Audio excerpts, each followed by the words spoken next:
Amazon sellers, what do you do when you have IP complaints against your account and you can't get any ground, you can't get any retractions? How do you handle it? How do we handle it? How do we get Amazon sellers reinstated every day of the week? Well, what we do is we document everything that we're doing. We document our search at the USPTO. We document the fact that you're selling genuine products.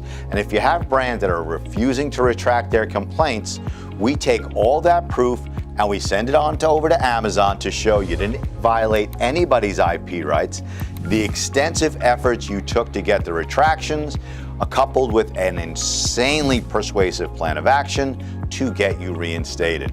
This is how Jacques Laveau, one of the insanely intelligent, well-educated members of our team, won reinstatement for a seller this week. And this is how you can get reinstated. You want more information? Please go to AmazonSellersLawyer.com.